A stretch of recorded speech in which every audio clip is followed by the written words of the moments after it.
Olá!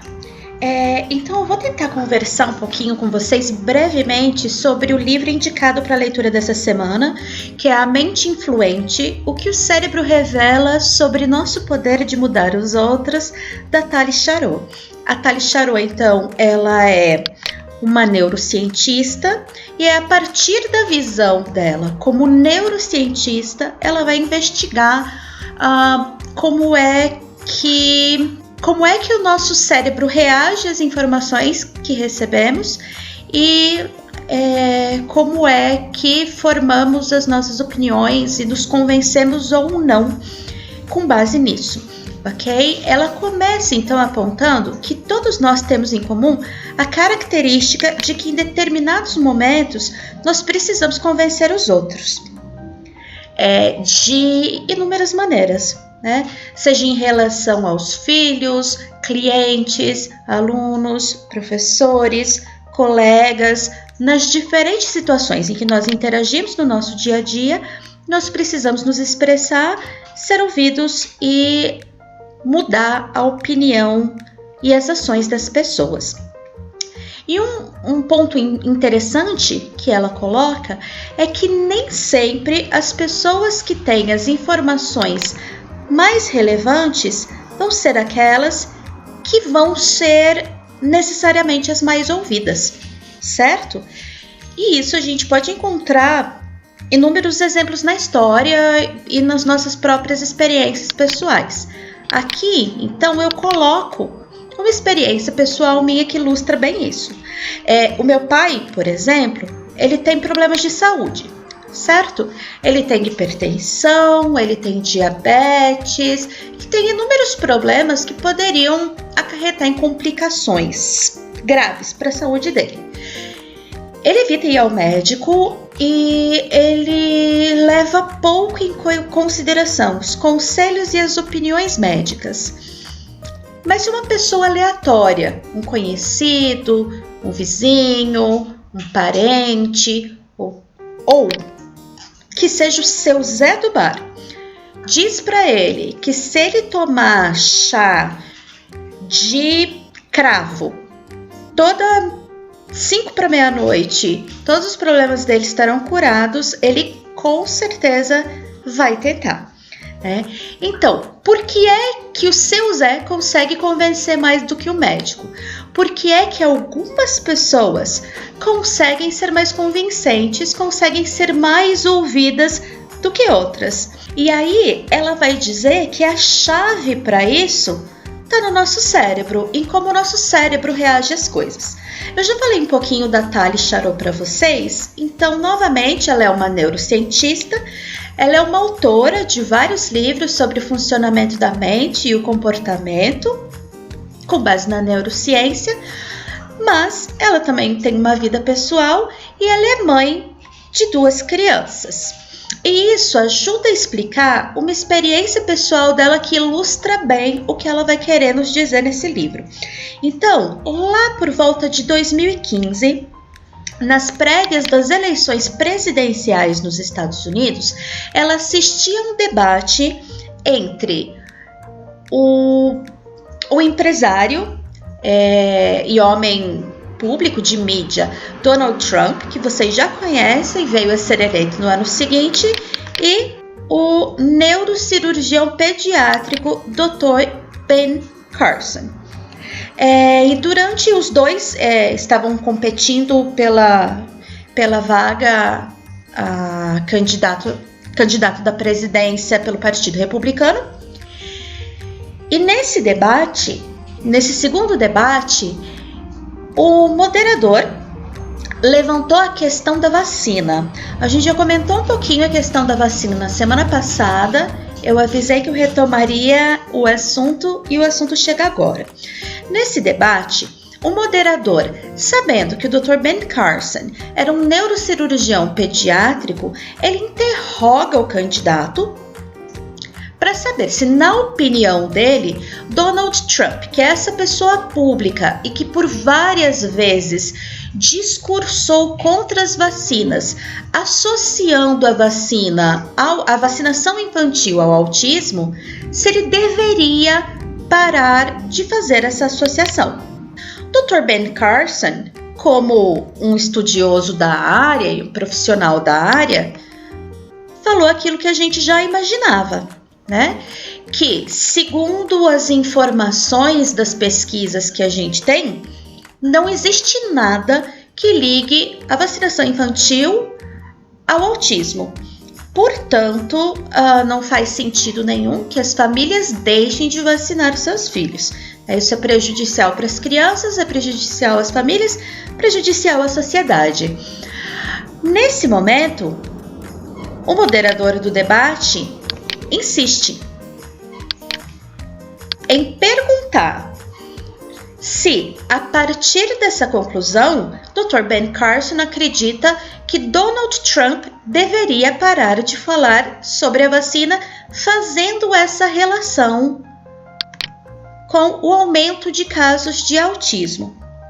E Dr. Ben Carson afirma que Donald Trump, sendo um homem estudado, esclarecido e inteligente, poderia ter acesso ele mesmo às pesquisas e assim chegar à conclusão correta de que não existe ligação entre vacinação infantil e aumento no número de casos de autismo. Bom, nesse momento, Donald Trump pede a palavra para fazer uma réplica. E aí, ignorando toda a fala do Dr. Carson, ele faz novamente a típica fala dele contra as vacinas, na qual ele fala que existem inúmeros casos e casos que ele soube que acontecem com as pessoas que trabalham com ele.